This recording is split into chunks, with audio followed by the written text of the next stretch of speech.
ذرا ہٹکے میں خوش آمدید. شاہ زیب جیلانی کا سلام قبول کیجئے. میرے ساتھ ہیں وسعت اللہ خان. 9 مئی کو جو واقعات ہوئے ہمارے ملک میں، اس کی بازگشت آج نیشنل سیکیورٹی کمیٹی کے اجلاس میں بھی ہم نے سنی. وہاں پہ کہا گیا کہ یہ ایک یوم سیاہ کے طور پہ یہ دن منایا جائے گا. 0 ٹالرنس ہوگی فتنہ فساد کرنے والوں کے لیے، اور ظاہر ہے کہ حکومت نے پھر فوج کے ساتھ اظہار یکجہتی بھی کیا. پاکستان میں یہ جو واقعات ہم نے دیکھے، تشدد کے، حملوں کے، جلاؤ گھیراؤ کے، بلا شبہ یہ ایک غیر معمولی واقعات تھے، اور بعض مبصرین کہہ رہے ہیں کہ یہ پاکستان کا 9/11 تھا. اگر آپ ہماری پچھلے 10-15 سال کی تاریخ دیکھ لیں، یہاں پہ جو دہشت گردی رہی، القاعدہ کے حملے، TTP کے حملے، تو اس طرح کے 9/11 تو ہم بہت سارے بھگتا کر یہاں تک پہنچے ہیں. آرمی پبلک اسکول کا اٹیک تھا، مطلب ان گنت ہیں، مطلب ہم اگر اس ہسٹری میں جائیں. لیکن بعض لوگ کہہ رہے ہیں کہ اس کی جو لیول آف سیریسنس ہے وہ اتنی ہونی چاہیے. آپ کو یاد ہوگا کہ جب 9/11 پہ حملے ہوئے تھے، اور ہم میں سے جن لوگوں نے وہ کور کیے اور امریکہ کو قریب سے دیکھا، تو ظاہر ہے کہ وہ تو ہوئے تھے افغانستان میں، اسامہ بن لادن نے پلان کیے تھے، وہ تھے. لیکن آج تک ہم سنتے ہیں بہت سارے لوگ کہتے ہیں کہ نہیں جی، وہ تو CIA نے خود کرائے تھے. ہمارے ہاں اس وقت جو بحث چل رہی ہے، گورنمنٹ کا کہنا ہے کہ ہمارے پاس ثبوت ہیں کہ کس نے اکسایا، کس نے کیا. لیکن ہمارا ایک بہت بڑا حلقہ ہے جو کہہ رہا ہے کہ نہیں یہ ایجنسیوں کا اپنا کام تھا. ان کے پاس بھی ثبوت ہیں، ویسے ان کے پاس بھی بظاہر ثبوت ہیں. PTI کے اگر آپ ٹویٹر اکاؤنٹ پہ جائیں جی، تو انہوں نے جو چیزیں اپلوڈ کی ہیں تو اس میں یہ دکھایا جا رہا ہے مبینہ طور پہ کہ جو فوجی ٹرکس ہیں ان سے سول کپڑوں میں لوگ اتر رہے ہیں. اب وہ کیوں اتر رہے ہیں؟ پکڑنے کے لیے اتر رہے ہیں یا مظاہرین کے میں شریک ہونے کے لیے پڑ رہے ہیں؟ تو صورتحال بہت ہی وہ ہے برقیہ. آپ کے خیال میں کلیئرٹی نہیں ہے کہ یہ کس نہیں، میرا نہیں خیال کہ کلیئرٹی ہے، اس لیے کہ متضاد دعوے مستقل چلے جا رہے ہیں. اسی لیے میرا خیال ہے بچت اس میں ہے کہ کم از کم اس پہ اگر دونوں اتفاق کر لیں حکومت، لیکن حکومت مجھے نہیں لگتا اس موڈ میں. حکومت اور PTI دونوں کم از کم اس پوائنٹ پہ اتفاق کر لیں کہ یہ جو 9 مئی ہے کم از کم اس پہ کوئی ایک متفقہ طور پہ کوئی ہائی اتھارٹی کا جوڈیشل کمیشن بن جائے اور اس کو مکمل آزادی ہر ایک کو طلب کر دیا. تو اس بات پہ آپ اور میں ڈس ایگری کرتے ہیں، کیونکہ میرے حساب سے کافی واضح ہے کہ کس نے کیا بیان دیا. میرا بھی خیال کہ ہمیں ورڈکٹ دینی چاہیے. ورڈکٹ ہم نہیں دے رہے، لیکن ہم اس پہ آپ اور میں ڈس ایگری کرتے ہیں. آپ یہ کہہ سکتے ہیں کہ 2 موقف ہیں اور ہمیں نہیں پتا حقیقت کیا ہے. میرا خیال ہے حقیقت مجھے کم از کم واضح ہے، کافی لوگوں کو واضح ہے کہ کیا. لیکن کہنے کا مقصد یہ ہے کہ جب 9/11 بھی ہوا تھا تو امریکہ نے ڈیسائیڈ کیا کہ ہمیں سختی کرنی ہے، اور اس وقت وہاں پہ جو ہم نے رپورٹنگ بھی کی، ہم نے دیکھا کہ انہوں نے ایک پیٹریٹ ایکٹ متعارف کرایا تھا جس کے تحت بہت پکڑ دکڑ ہوئی، مسلمانوں کو خاص کر کے ٹارگٹ کیا گیا، انسانی حقوق کی پامالی ہوئی. ہمارے ہاں جو رسپانس سامنے آ رہا ہے وہ یہ ہے کہ ہم سختی کریں گے، آرمی ایکٹ کے تحت کریں گے، ہم کورٹ مارشل کریں گے، ہم ٹرائل کرائیں گے، اور جن لوگوں نے بھی یہ فوجی تنصیبات پر حملے کیے ہیں ان کو ہم قرار واقعی سزا دیں گے. تو جب سے یہ بات سامنے آئی ہے، پہلے کور کمانڈرز کی کانفرنس سے سامنے آئی، گورنمنٹ نے اس کو انڈورس کیا ہے، ملک میں ایک تشویش بڑھ رہی ہے کہ اگر اتنی سختی کی گئی تو پھر یہ ملک کس طرف جائے گا. پچھلے 24 گھنٹوں میں خود ہم سے کئی لوگوں نے پوچھا ہے کہ جی کہ عام شہریوں کو کیسے آپ ملٹری ٹرائل ان کا کر سکتے ہیں. تو اس کی کیا حقیقت ہے، اس کی پہلے ہمارے پاس کیا نظیر ملتی ہے، اس پر ہم بات کریں گے. اور ہمیں اس وقت پروگرام میں جوائن ہیں انسانی حقوق کے لائر ہیں اسد جمال صاحب، لاہور سے وہ ہمیں جوائن کر رہے ہیں. اسد جمال صاحب، یہ سوال یہ اٹھ رہا ہے کہ ظاہر ہے کہ ملٹری کورٹس پہ سب سے بڑا جو تشویش ہوتی ہے وہ یہ کہ اس میں ڈیو پروسیس نہیں ہوتا، اس میں فیئر ٹرائل نہیں ہوتا، اس میں اکثر دفاع کا حق نہیں ملتا. آپ کا اپنا بھی تجربہ رہا ہے جب آپ نے ملزم کو ملٹری ٹرائل میں ڈیفینڈ کرنے کی کوشش کی ہے، اس پہ بھی ہم بات کریں گے. اگر آغاز یہاں سے کر لیں کہ سب سے پہلے اگر تھوڑا سا یہ ہمیں مختصراً بتا دیں کہ یہ جو آرمی ایکٹ ہے 1952، یہ کب سے ہمارے لاء کا حصہ ہے، اور اس میں کیسے شہریوں کو بھی آپ کبھی کبھی ملٹری کورٹس میں لے جا سکتے ہیں اور ان کو سزائیں سنا سکتے ہیں. جی شکریہ شاہ زیب. دیکھیے، پاکستان آرمی ایکٹ جو ہے وہ 1952 کا ہے، لیکن یہ بات سمجھنے کی ضرورت ہے کہ 1950 میں انڈیا نے بھی آرمی ایکٹ بنا لیا تھا اور ہمارا آرمی ایکٹ 1952 کا انہی خطوط پر بنایا گیا تھا. اور دونوں ممالک نے جو آرمی ڈسپلن سے متعلق جو قوانین وراثت میں لیے وہ وہی تھے جو کہ انگریز راج کے دور میں 1911 کے آرمی ایکٹ کے تحت تھے. بنیادی طور پر تو ہمارے دونوں ممالک ہندوستان اور پاکستان کے قوانین ایک جیسے ہی رہے ہیں, لیکن جیسے جیسے وقت گزرتا گیا پاکستان کے جو پاکستان آرمی ایکٹ ہے 1952 کا, اس میں بہت سی ترامیم کی گئیں. اور اس موجودہ تناظر میں جو اب بحث چھڑی ہے پچھلے 1-2 دنوں میں وہ یہ ہے کہ سویلینز جو ہیں وہ کیسے پاکستان آرمی ایکٹ کے تحت ان کا ٹرائل ہو سکتا ہے. اب اس میں بعض لوگوں نے تھوڑے سے کنفیوژن پھیلا دی ہے یا سمجھ نہیں سکے, اور اس پر لکھ بھی دیا گیا ہے کہ یہ جو 21ویں اور 23ویں ترمیم ہوئی تھی 2015 میں آرمی پبلک اسکول کے واقعے کے بعد, یہ اس سے معاملہ جڑا ہوا ہے. ایسا نہیں ہے.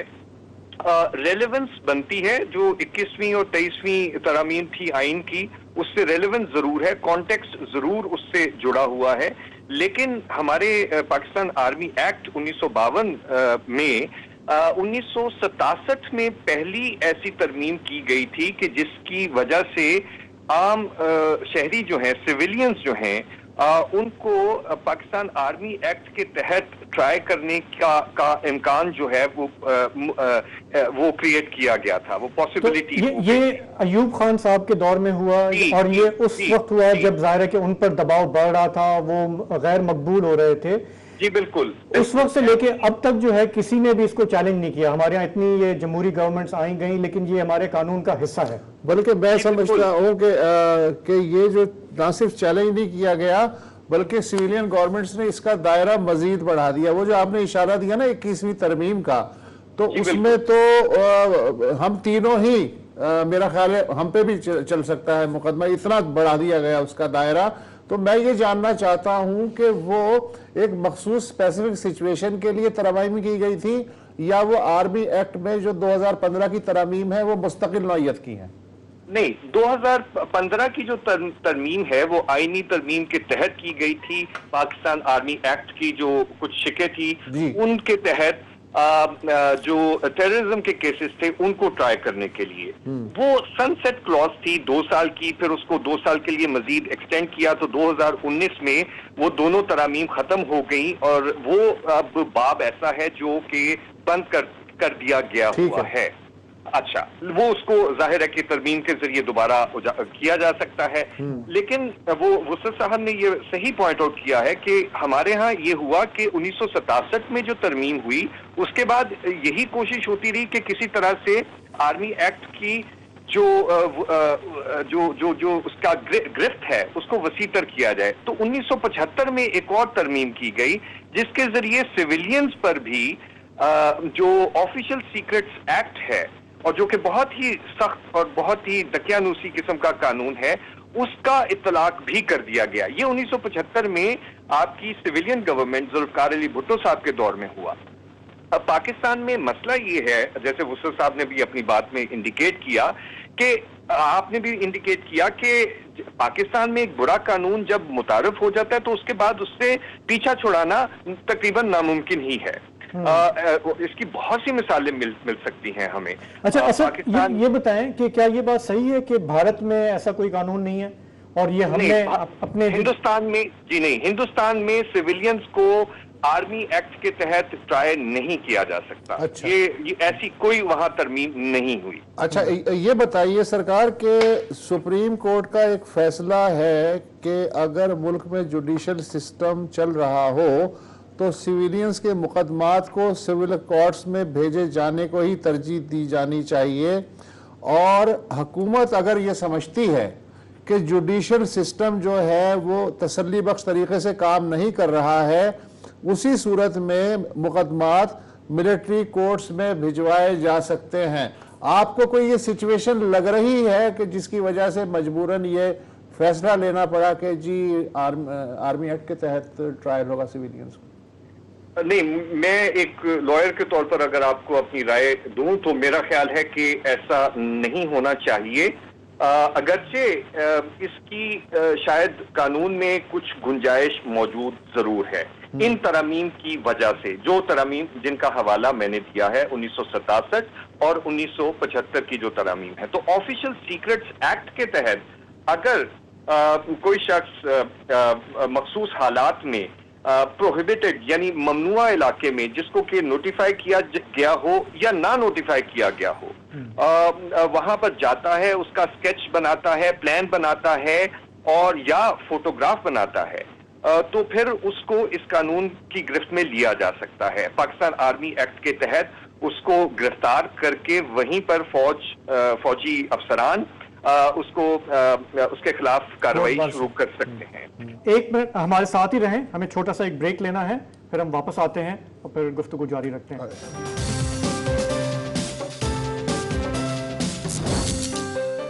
Welcome back. ایک دفعہ پھر اے پی ایس کے بعد ہم دیکھ رہے ہیں کہ بات ہو رہی ہے کہ آرمی ایکٹ کے تحت کچھ مقدمات چلائے جائیں. تب دہشت گردی کا، بلیک ٹیررزم کا مسئلہ درپیش تھا. اب پولیٹیکل وہ کہہ رہے ہیں کہ ٹیررزم کی امکانات ہیں. اسد جمال صاحب ہمارے ساتھ ہیں، بہت ہی سینئر وکیل ہیں.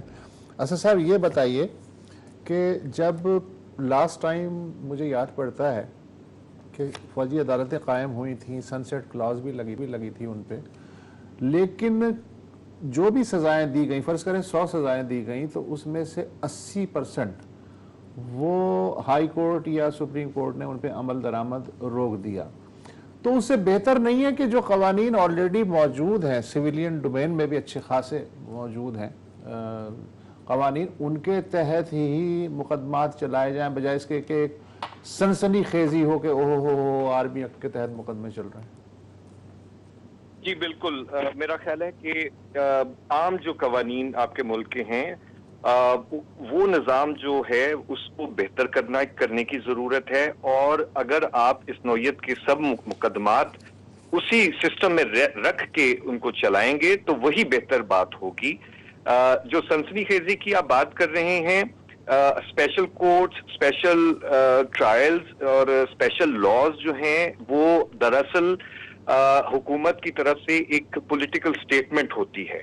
عوام کو یہ تسلی دینے کی کوشش کی جاتی ہے کہ ہم کام کر رہے ہیں، دیکھیں کچھ ہو رہا ہے، ریاست جو ہے وہ سوئی نہیں ہوئی. تو یہ ایک قسم کا سراب ہے، ایک دلاسا ہے، جھوٹا دلاسا ہے کہ حکومت جو ہے وہ ملک کے بارے میں، لوگوں کے بارے میں سوچ رہی ہے، ان کا تحفظ کے لیے سوچ رہی ہے. جیسے اے پی ایس کے واقعے کے بعد جو ملٹری کورٹس کی تشکیل ہوئی اور ان کے تحت جو دہشت گردوں کو، مبینہ دہشت گردوں کو ٹرائی کیا گیا، وہ سب ایک پالیسی تھی اور وہ ایک سٹیٹمنٹ تھی کہ ہم یہ کام کر رہے ہیں. اور سٹیٹمنٹ سے بڑھ کر وہ پینل پاپولزم کا ایک تصور ہے دنیا بھر میں، اس پر بہت کام ہوا ہے، بہت لٹریچر پروڈیوس ہوا ہے. وہ اس کی بھی ایک جھلک دیتا ہے ہمارے ملک میں کہ سخت سے سخت فورم ہو اور سخت سے سخت طریقے سے مقدمات جو ہیں وہ نمٹائے جائیں، جلد از جلد نمٹائے جائیں اور سخت سے سخت سزا دی جائے. تو اس کے نتیجے میں مقصد کوئی حاصل ہوا؟ کوئی ٹیررزم ختم ہوا؟ وہ تو ریسرجنس ہو گئی. نہیں، اس سے کوئی مقصد حاصل نہیں ہوتا. سخت سزاؤں سے ہم نے یہ پوری انسانیت نے دیکھ لیا ہے پچھلے 200-300-400 سال میں، اور اس سے پچھلی جو ہماری ہسٹری ہے انسانوں کی، کہ سخت سزاؤں کے نتیجے میں جرائم میں کمی نہیں ہوتی. جرائم میں کمی کچھ اور وجوہات کی بنا پر ہوتی ہیں، جس کا تعلق معاشرے سے ہوتا ہے کہ معاشرہ کس نہج پر چل رہا ہے. جی سوشیو اکنامک ریزنز. جی بہت ساری وجوہات ہیں. اور پھر یہ کہ لوگوں کی سیوک سینس کیا ہے، اینٹی سوشل ایلیمنٹس کے پرورش پانے کے وجوہات کیا ہیں، وہ تو ہم سمجھ نہیں پا رہے. اور سخت سزائیں جو ہیں، یعنی 1947 میں چند اوفینسز میں ڈیتھ پینلٹی تھی جب برطانیہ اس علاقے کو چھوڑ کے گیا. اب ہمارے ملک میں کوئی 37 اوفینسز ایسے ہیں جس پر ڈیتھ پینلٹی ہے. تو کیا ہمارے ملک میں جرائم کم ہو گئے ہیں؟ جب بھی کوئی واقعہ ہوتا ہے، موٹر وے ریپ کا کیس ہو جاتا ہے یا کوئی اور واقعہ ہو جاتا ہے، تو بہت شور مچتا ہے کہ چوک پر لٹکا دیا جائے، پھانسی دے دی جائے. لیکن ہم نے یہ دیکھا کہ پھانسیاں دے کے دیکھ لی ہیں، اس سے فرق نہیں پڑتا. آپ آرمی ایکٹ کے تحت جو مرضی کر کے دیکھ لیجئے، اس سے یہ جو سیاسی حالات ہیں اس میں بہتری نہیں پیدا مثلا مطلب یہ کہ سسٹم کو ریفارم کرنے میں توجہ نہیں دیں گے، سخت سزاؤں کی جو فوری شارٹ کٹ ریسیپی ہے اس پہ کریں، اس پہ کر کے. تو اسد جمال صاحب آپ کا بہت بہت شکریہ. میں جو بات سمجھا ہوں وہ کہہ رہے ہیں کہ ظاہر ہے کہ کسی بھی جمہوری معاشرے میں اس کی کوئی گنجائش نہیں ہے کہ آپ ملٹری کورٹس استعمال کریں، سویلین شہریوں کے لیے کریں، چاہے کتنے بھی معاملات ہیں اس کو آپ کو اپنا جو ویسے آپ کا جوڈیشری ہے آپ وہیں پہ لے جائیں. ہاں ورنہ جوڈیشری کو ختم کر دیں بھائی، سویلین تکلف کیا ہے. بالکل ٹھیک ہے. تو اب جو پی ٹی آئی کی پکڑ دھکڑ چل رہی ہے، عمران خان صاحب نے بھی ایک نیا بیان دیا ہے، اس پر بات کرتے ہیں ایک بریک کے بعد.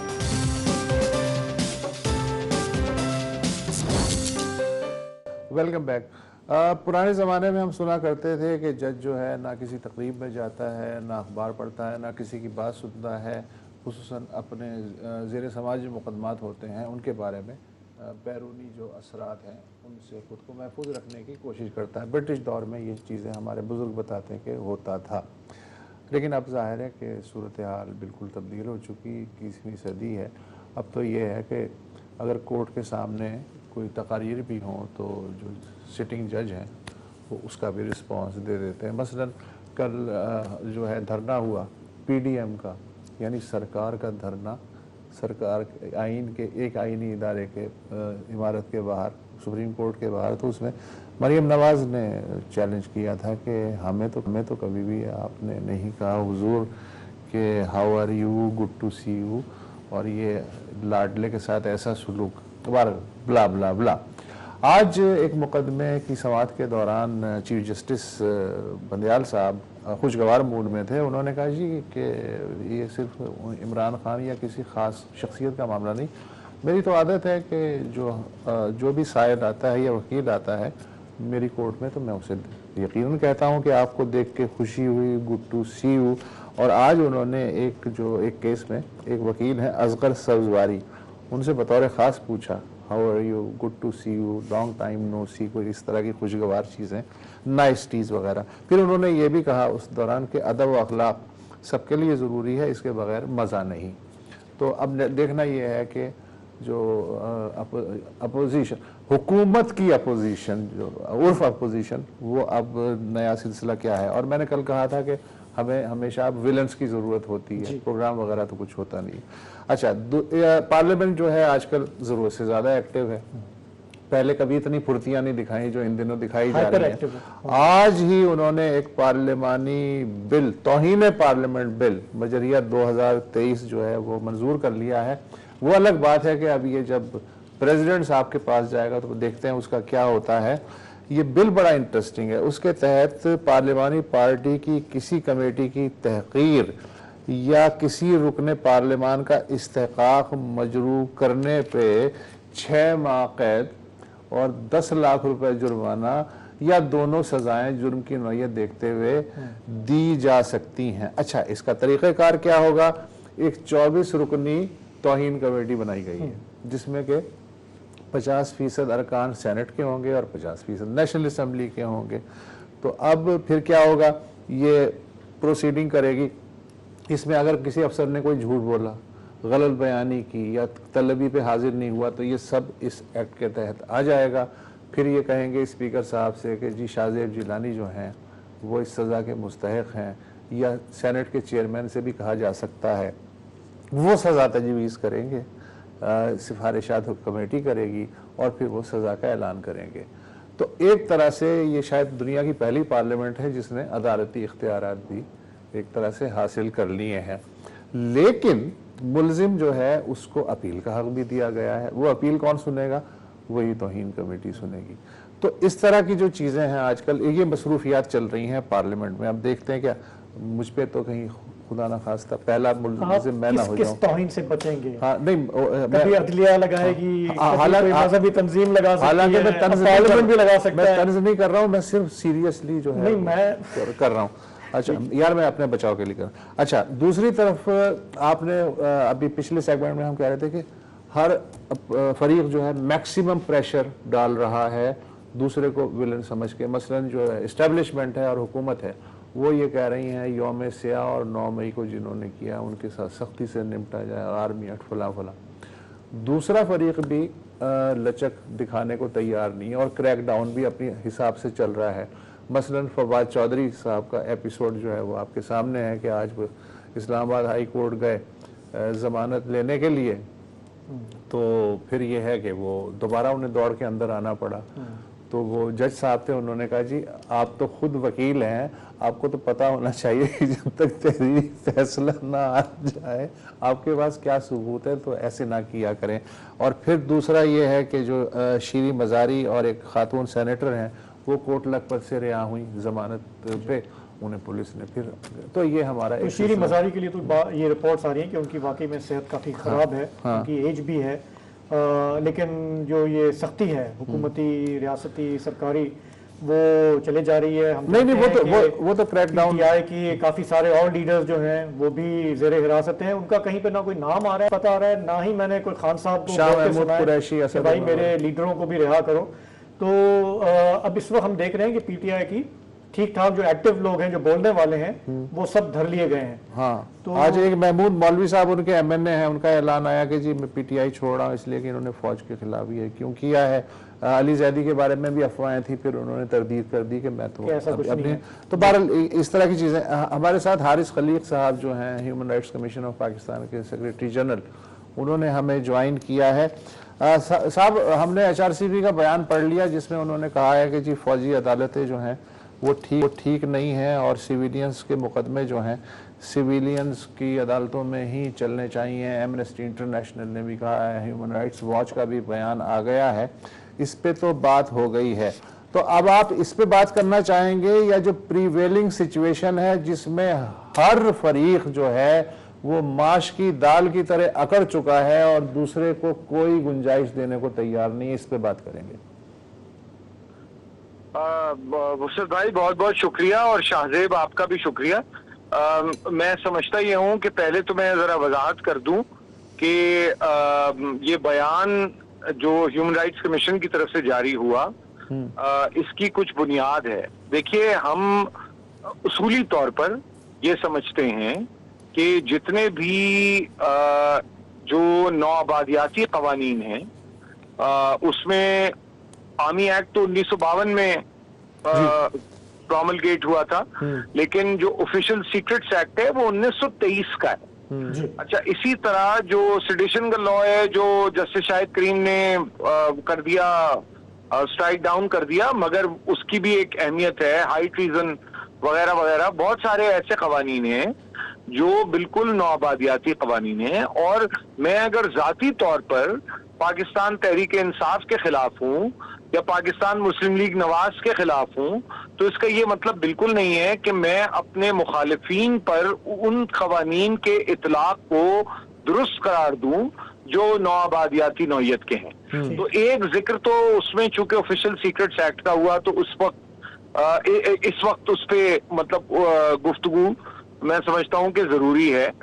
دوسری بات آرمی ایکٹ، دیکھیے آرمی ایکٹ کا مسئلہ یہ ہے کہ آرمی ایکٹ جو ہے وہ نافذ ہونا چاہیے ان لوگوں پر جو فوج سے متعلق ہیں۔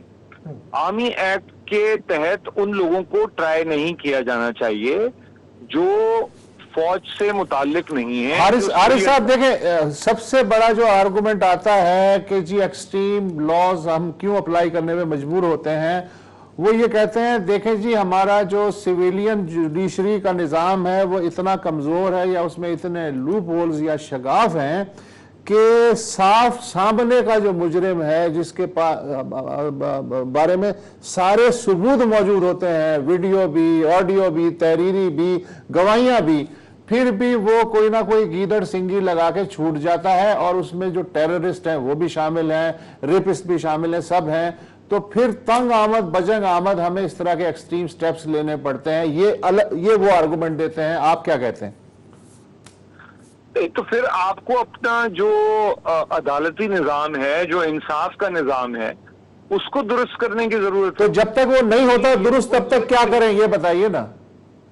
نہیں دیکھیں یہ تو ڈیو پروسیس کسی کو بھی ڈینائی کرنا،